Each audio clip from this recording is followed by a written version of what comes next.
कि आज का जो वीडियो है वो कक्षा 9 का वीडियो है। प्रश्नावली 6 है, रेखाएं और कोण।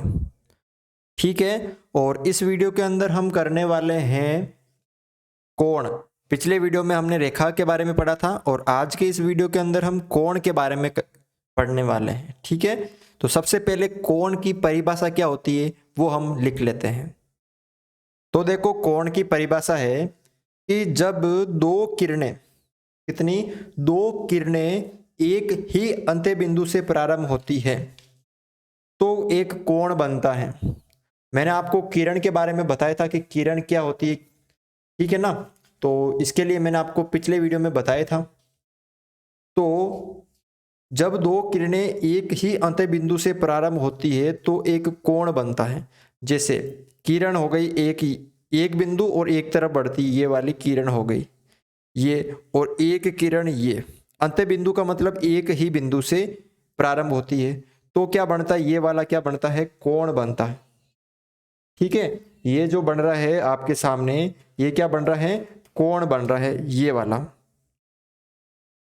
ये जितना घूम रहा है वो कोण हो रहा है।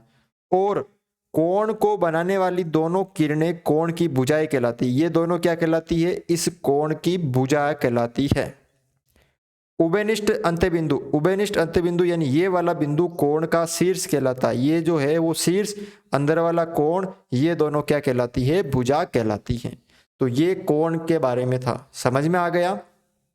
अब इसके बाद हम कोणों के जो माप होते हैं, कोण, न्यून कोण, समकोण, वो पढ़ने वाले हैं। तो कोणों के माप के अंदर देखो, सबसे पहले न्यून कोण। न्यून कोण क्या होता है कि 90 डिग्री से कम, जो 90 डिग्री से कम होता है उसे हम क्या बोलते हैं, न्यून कोण। जैसे ये एक किरण है और ये कोण बन रहा आपके, मान लीजिए 45 डिग्री का।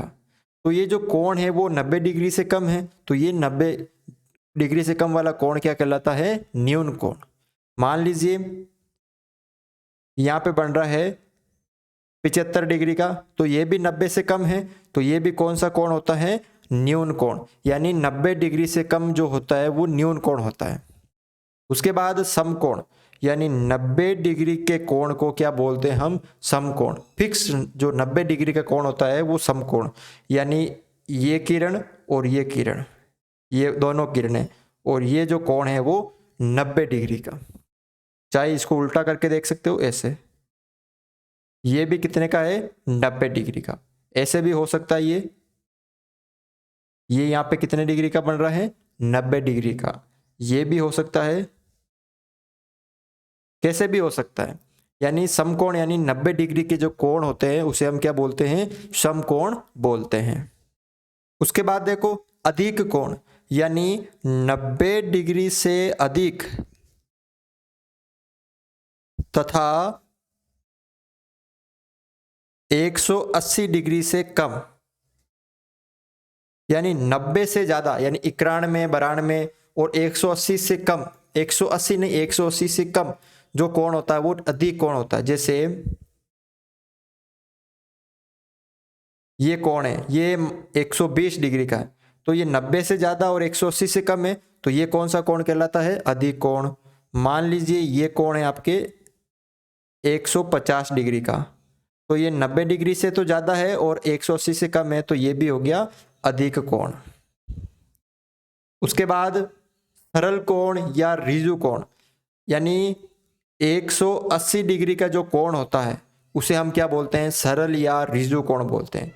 यानी एक किरण ये हो गई और इस बिंदु से वापस ये किरण, एक सीधी रेखा में ये कोण पूरा 180 डिग्री का, इसे हम क्या बोलते हैं, सरल कोण या ऋजु कोण। उसके बाद वृहत कोण या प्रतिवर्ती कोण, यानी 180 डिग्री से तो ज्यादा, 180 डिग्री से अधिक तथा 180 डिग्री से अधिक और 360 डिग्री से कम, 360 डिग्री से कम जो कोण होता है उसे हम बोलते हैं वृहत कोण या प्रतिवर्ती कोण। यानी ये बिंदु है, ये किरण है और ये किरण है, ये कोण मान लीजिए 270 का है, तो 180 से ज़्यादा है और 360 से कम है, तो ये कोण होता है वृत्त कोण या प्रतिवर्ती कोण। ठीक है, कोण हमने पढ़ लिया और कोणों के माप हमने पढ़ लिए। अब हम करेंगे पूरक कोण तथा समपूरक कोण। देखो, पूरक कोण जिसे हम कोटि पूरक कोण भी कहते हैं और समपूरक कोण जिसे हम परिपूरक कोण भी कहते हैं। याद रखना आपको, पूरक कोण जिन दो कोणों का योग 90 डिग्री होता है वे पूरक कोण कहलाते हैं। दो कोई भी कोण हो, अगर उन दोनों का कोण 90 डिग्री है तो वे पूरक कोण कहलाते हैं। मान लीजिए आपसे पूछा है कि बताइए 60 डिग्री का पूरक कोण बताइए, पूरक कोण, तो 60 डिग्री का पूरक कितना होगा, यानी एक 60 हो गया, दूसरा कितना होना चाहिए, 30 होना चाहिए ना, तो 60 और 30 तभी तो 90 होगा, तो 30 डिग्री। 60 का पूरक ये मान लीजिए 60 है तो दूसरा 30 होगा तभी तो 90 होगा। मान लीजिए 90 डिग्री का पूरक कोण, 90 डिग्री का पूरक कोण, यहाँ पे 90 प्लस 90, यहाँ कितने होने चाहिए 90, तो यहाँ पे 0 होगा, यानी 0 डिग्री होगा, तो क्या कहलाता है वो, 0 डिग्री वाले कोण को हम शून्य कोण बोलते हैं। ठीक है, याद रखना आपको। तो एक 90 है तो दूसरा 0 होगा, तो 90 का पूरक 0 डिग्री और 0 का पूरक कोण 90 डिग्री। अगला है कि समपूरक या परिपूरक कोण, जिन दो कोणों का योग 180 डिग्री होता है वे समपूरक कोण कहलाते हैं। जैसे दो कोण है उनका योग 180, तो मान लीजिए 120 का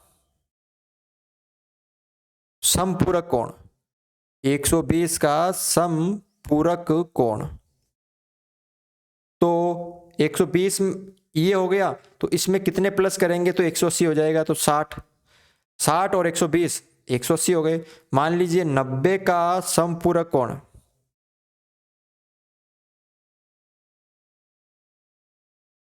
एक 90 है तो 90 में कितने प्लस करूं कि 180 हो जाए, तो 90, तो 90 और 90 180, जिन दो कोणों का योग 180 हो वो समपूरक और जिन दो कोणों का योग 90 हो वो पूरक कोण। ठीक है, इसके बाद देखो आप आसन कोण, क्या है कि उभयनिष्ठ भुजा, उभयनिष्ठ का मतलब कॉमन, जैसे कोई दो चीज है उनके अंदर जो चीज कॉमन आ रही है ना, कोई भी, मान लीजिए ये 12 है और ये 4 है, तो 12 को हम क्या लिख सकते हैं, 2 इंटू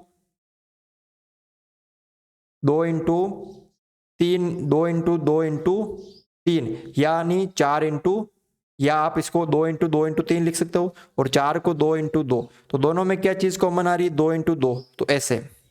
तो उभयनिष्ठ भुजा के विपरीत ओर बनने वाले कोण जिनके शीर्ष उभयनिष्ठ हो आसन कोण कहलाते हैं। उभयनिष्ठ भुजा, ये मान लीजिए एक भुजा है उभयनिष्ठ है, इसके विपरीत ओर बनने वाले कोण, एक कोण ये और एक कोण ये, जिनके शीर्ष उभयनिष्ठ हो, शीर्ष भी क्या है उभयनिष्ठ हो और भुजा भी क्या हो उभयनिष्ठ हो, आसन कोण, यानी ये दोनों कोण क्या कहलाते हैं आपके आसन कोण, ये वाला और ये वाले, दोनों में एक भुजा उभयनिष्ठ है और दोनों का शीर्ष भी एक ही है, तो ये कहलाते हैं आपके आसन कोण। अब देखो रेखिक युग्म कोण, दो आसन कोणों का योग 180 डिग्री हो तो वे युग्म एक युग्म बनाते हैं जिसे हम रेखिक युग्म कहते हैं। यानी दो आसन कोण, जैसे ये आपके हो गया, ये दोनों का शीर्ष एक है, इसका और इस कोण का एक ही शीर्ष है और ये एक उभयनिष्ठ भुजा है, तो इन दोनों का योग कितना होगा 180 डिग्री, जिसे हम क्या बोलते हैं रेखिक युग्म कोण। यानी कोण 1 और कोण 2, कोण 1 प्लस कोण 2, इन दोनों का मान 180 होगा, इसे हम क्या बोलते हैं रेखिक युग्म कोण। यहाँ पे 3 कोण भी हो सकते हैं, अगर 3 हो गया तो भी, जैसे 1 2 3, देखो इन तीनों का योग भी 180, क्योंकि एक सीधी रेखा है जिसे हम सरल कोण बोलते हैं ना, तो यहाँ पे अगर 4 हो गए तो भी इनका योग 180 ही होगा। ठीक है, अंतिम देखो यहाँ पे शीर्षा अभिमुख कोण, जब दो तिर्यक रेखाएं एक दूसरे को आपस में काटती है अर्थात प्रतिच्छेद करती है तो छेदन बिंदु पर विपरीत ओर बनने वाले कोण शीर्षा अभिमुख कोण कहलाते हैं। जब दो तिर्यक रेखा, एक रेखा ये हो गई और एक रेखा ये हो गई और काटती है तो ये छेदन बिंदु हो गया, और इनके विपरीत ओर, यानी ये कोण 1 और ये कोण 2, ये कोण 3 और ये कोण 4, मतलब कोण 1 बराबर होगा कोण 2 के, ये दोनों कोण, और कोण 3 बराबर होगा कोण 4 के, ये दोनों कोण और ये दोनों कोण एक विपरीत दिशा में, देखो ये और ये और ये कहलाते हैं आपके शीर्षा अभिमुख कोण। कौन से कोण कहलाते हैं? शीर्षा अभिमुख कोण कहलाते हैं। ठीक है, तो इस तरह से आपको ये करना है। अगर वीडियो अच्छा लगा है तो वीडियो को लाइक जरूर करें,